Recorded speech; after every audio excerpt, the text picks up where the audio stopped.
L'exposition Le Monde Nouveau de Charlotte Perriand est une grande première par son thème et par son ampleur. Charlotte Perriand est une architecte, une designer, mais elle est beaucoup plus que ça. Elle a été au centre de toutes les transformations de la société tout au long du XXe siècle. Elle est une pionnière de la modernité, elle a une vision, je dirais, extrêmement nouvelle. C'est cet œil en éventail au travers duquel elle regarde le monde qui l'entoure. Elle conçoit, elle rêve un monde nouveau, celui dans lequel nous vivons aujourd'hui.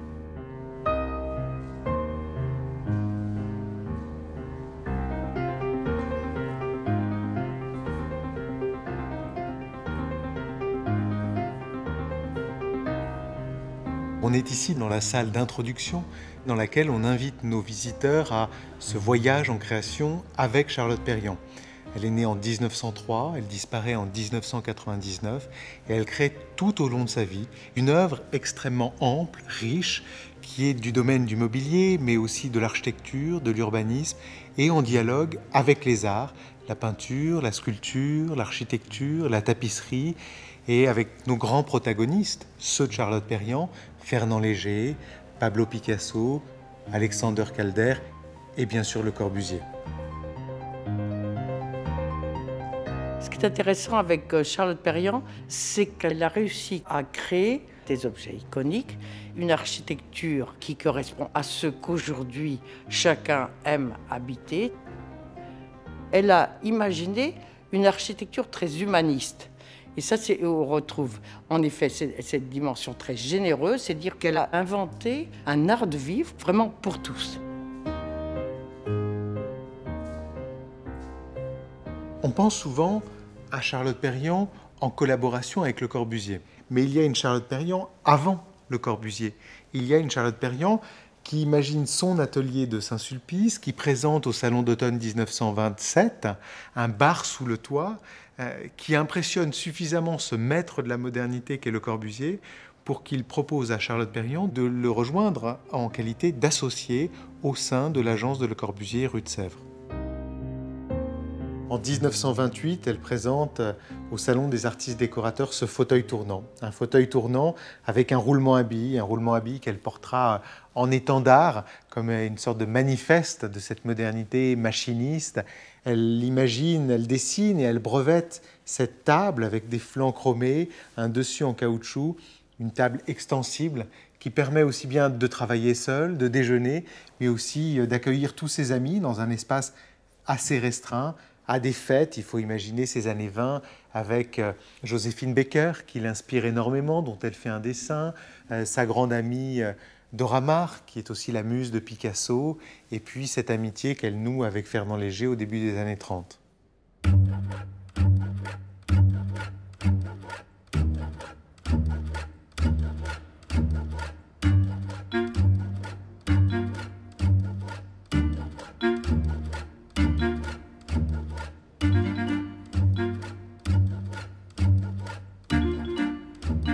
On est là face à des icônes du design du XXe siècle. La chaise longue, le fauteuil à dossier basculant, le fauteuil grand confort, où la main de Charlotte, sa connaissance également des matériaux, des artisans capables de produire ces meubles, vont être des facteurs déterminants dans la naissance de ce mobilier moderne qui après va irriguer les intérieurs de Le Corbusier.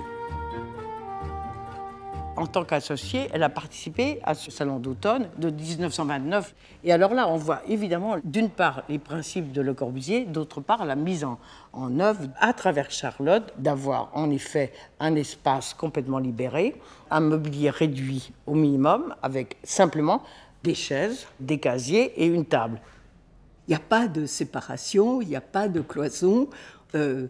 Tout le monde vit ensemble dans cet espace. La chambre est complètement ouverte sur la salle de bain ou la salle de bain ouverte sur la chambre. La cuisine est aussi ouverte sur le séjour. Alors vous avez un système de passe-plat par les casiers, mais tout est ouvert. Vous avez l'œil qui passe. Et ce qui est très important, c'est justement que cet œil passe et que vous n'ayez pas quelque chose qui soit refermé.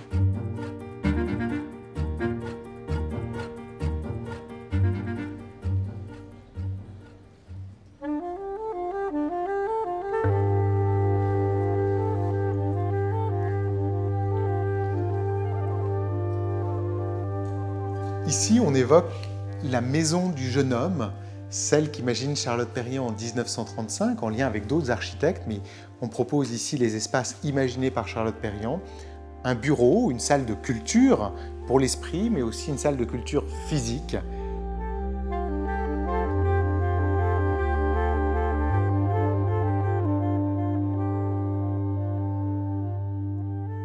Charlotte Perriand demande aussi à Fernand Léger une immense toile qui vient saturer le volume de la salle de culture physique.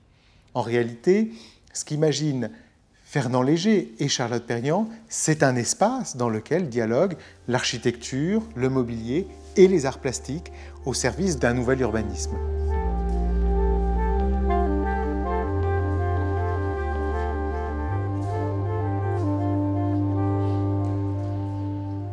À partir du début des années 30, Charlotte Perriand est vraiment une femme engagée. Politiquement, elle se rapproche du Parti communiste. Et pour elle, le métier d'architecte, c'est une question d'engagement. Charlotte Perriand fait ce montage en 1936, avant l'arrivée du Front populaire au pouvoir, pour sensibiliser les Parisiens et pour qu'ils s'engagent avec les architectes pour améliorer la ville. Toutes les critiques qu'elle porte se terminent toujours par des propositions. Elle étudie énormément l'habitation minimum. Comment, si vous voulez, construire confortablement avec un minimum de surface pour un maximum d'habitants.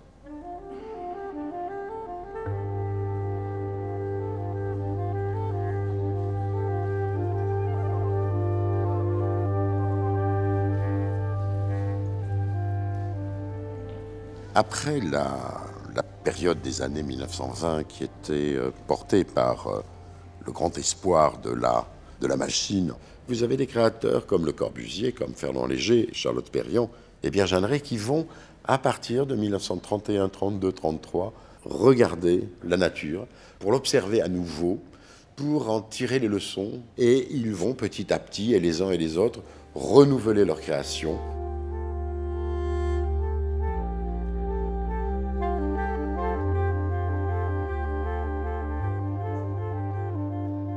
Vous avez ici un caillou que Charlotte trouve dans la forêt de Fontainebleau en 1935, qui est une sculpture absolument superbe.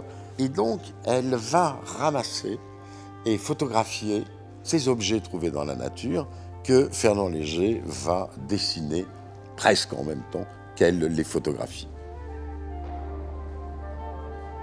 Vous retrouvez ce rapport à la nature dans ces meubles. Cette pièce qu'elle réalise au Japon en 1940, par exemple, c'est un tronc d'arbre coupé comme ça qu'elle met simplement sur des pieds. Cette table dite éventail qu'elle dessine en 1972, c'est du bois massif, tout simple, brut, qui illustre ce dialogue avec la nature.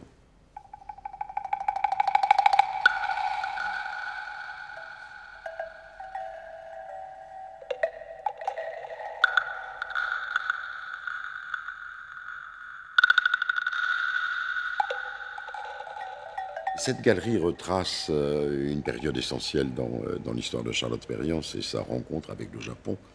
Elle est invitée à venir au Japon pour orienter la production de tout le pays dans le domaine des arts appliqués liés à l'habitation. Elle va notamment organiser une grande exposition à Tokyo et à Osaka, dont nous évoquons ici les principaux éléments. On est à la veille de la guerre, nous sommes non avant Pearl Harbor, et à cette époque-là, bien sûr, il n'y a pas de matériaux nouveaux, ça va de soi. Et elle va adapter des modèles qu'elle avait dessinés aux matériaux qui sont à sa disposition à ce moment-là, et principalement, c'est le bambou.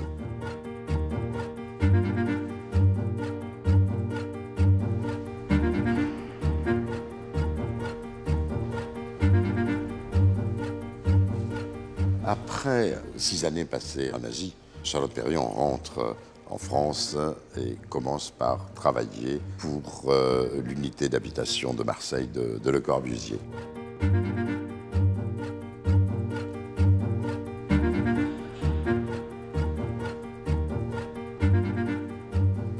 Ensuite, elle va participer à la création d'un mouvement très important qui s'appelle Formes utiles en 1949, qui va être à la base en quelque sorte du design en France. Elle réunit avec ses camarades René Herve, Francis Jourdain, etc., une organisation pour faire la sélection des objets utiles de l'habitation. Le mouvement Formes utiles va les présenter au Musée des Arts décoratifs en 1949 et 50. Dans cette exposition aux arts décoratifs, Charlotte, bien sûr, comme d'habitude, entraîne Léger pour qu'il prête un de ses chefs-d'œuvre. Elle demande aussi à son ami Miro de prêter une tapisserie, Calder mobile et Le Corbusier. Vous avez ici d'autres réalisations, les chambres d'étudiants. Il y a la cité universitaire, vous avez ici la Maison du Mexique, la chambre d'étudiants de la Maison de la Tunisie, pour laquelle elle conçoit cette bibliothèque Tunisie qui est très fameuse.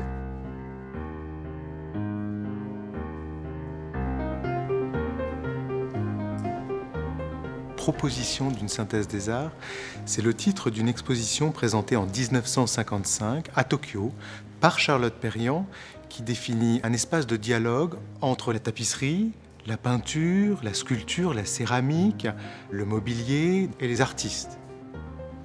Cette synthèse des arts qu'elle nous propose, c'est aussi une synthèse qui vient questionner ces frontières habituellement entre ce qui serait de l'ordre du beaux-arts, de l'inutile ou de la contemplation uniquement, et des arts décoratifs qui seraient de l'objet fonctionnel. Elle vient aussi questionner l'idée que les œuvres d'art seraient uniquement dévolues aux cimaises d'un musée ou à l'appartement d'un collectionneur. Pour elle, l'art est un art de vivre. C'est un art de vivre fonctionnel, mais c'est un art du quotidien.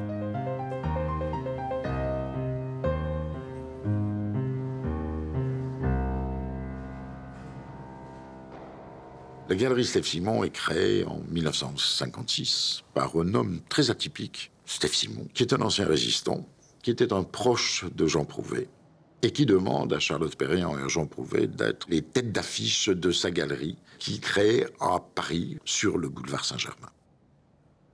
Pendant 15 ans, la galerie Stephe Simon diffuse les meubles de Charlotte Perriand, qui connaîtront un grand succès d'estime, parce qu'elle va influencer toute une génération de jeunes créateurs, et, il faut bien dire, un relatif échec commercial.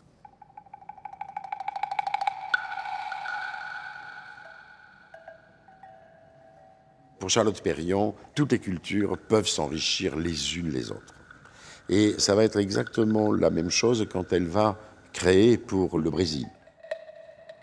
Pour équiper l'appartement de son mari Jacques Martin, elle va se plonger dans la culture brésilienne, dans cette espèce de baroque, dans cette diversité.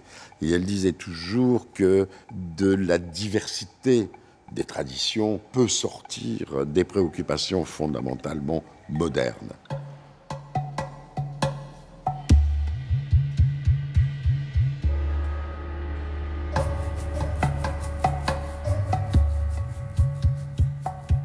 Cette grande galerie est consacrée à 3 volets.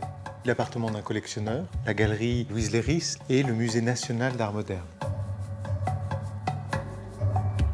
On est ici dans une évocation de l'appartement de Maurice Jardot, qui est ce collectionneur, pour lequel Charlotte Perriand réalise des commandes uniques. Notamment ce bahut qui supporte ici, comme dans l'appartement de Maurice Jardot, des bronzes de Laurence et une œuvre de Fernand Léger. Charlotte Perriand imagine aussi pour Maurice Jardot des dispositifs qui lui permettent de présenter des œuvres, mais aussi de les dissimuler. On voit ici des oiseaux de Braque, une œuvre magistrale de Picasso, et aussi un ensemble de dessins de Picasso que Maurice Jardot dissimulait ou révélait en fonction de ses invités et de ses envies.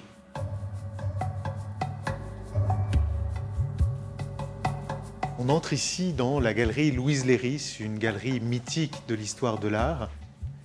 Pernette Perriand nous a dit fort justement et d'emblée que le travail de Charlotte Perriand avait été de créer un espace qui permette aux œuvres de respirer. Et donc, reconstituer n'avait ici aucun sens. En revanche, réunir des ensembles, comme les 3 Picasso que nous voyons ici, présenter lors de la réouverture de la galerie Louise Léris, aménagée par Charlotte Perriand.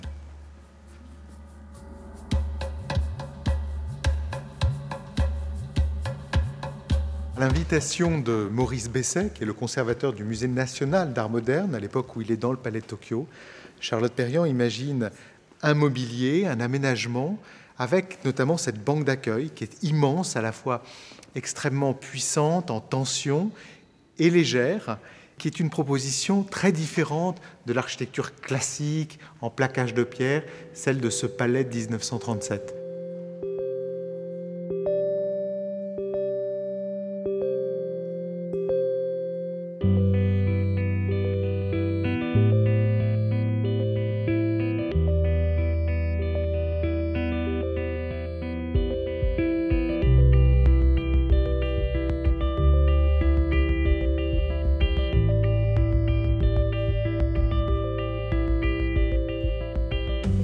On pense souvent que cette femme est une designer de l'ordre de l'architecture d'intérieur, comme si l'architecture d'intérieur, l'espace domestique était dévolu aux femmes et qu'en revanche, le bâtiment, le plan masse, c'était l'architecture pour les hommes et les grands bâtisseurs. Charlotte Perriand, on le voit avec les arcs, ici aux Arcs 1600, avec cet immeuble, la Cascade, le premier qu'elle dessine, puis Arc 1800, dessine une véritable ville de loisirs avec la capacité à embrasser l'ensemble des échelles, du meuble à l'architecture d'intérieur jusqu'à l'immeuble et cet ensemble d'immeubles dans un paysage, celui des arcs et de la montagne. Au niveau plan d'urbanisme, tous ces bâtiments, c'était des grandes tours. Et quand Charlotte a vu ces tours dans la montagne, elle a dit non, pas du tout, il faut coucher les bâtiments dans la pente. Ce sont des bâtiments qui sont pris complètement dans la végétation du lieu et on n'a jamais un bâtiment en face de l'autre. Donc on est vraiment dans la nature. L'architecture de Charlotte Perriand et la question de la préfabrication, notamment les cellules préfabriquées qu'elle imagine pour Arc 1800, tout ça n'apparaît pas dans les années 60-70. C'est le prolongement d'une réflexion entamée dès ses premières études d'architecture au sein de l'agence de Le Corbusier, dans les années 30 avec ses refuges préfabriqués. Elle imagine toujours une architecture qui soit à la fois résolument moderne et en même temps respectueuse du site.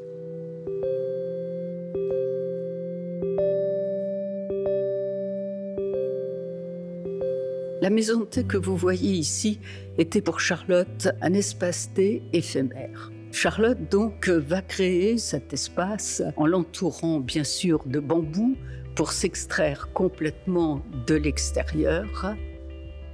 On était au printemps sur l'esplanade de l'UNESCO, donc il fallait avoir une toiture. Et la toiture, elle a voulu utiliser le millard.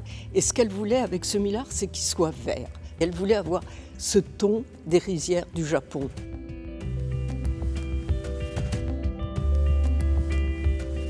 Charlotte elle-même, elle ne se considérait pas du tout comme un designer. Elle s'est vraiment spécialisée toute sa vie sur non pas la construction d'immeubles de prestige. Elle a vraiment œuvré pour ces petits espaces qui ont toujours été des espaces ouverts, jamais fermés. Pour elle, ce qui était important, c'était ce qu'elle appelait le nid de l'homme, cet espace dans lequel on vit.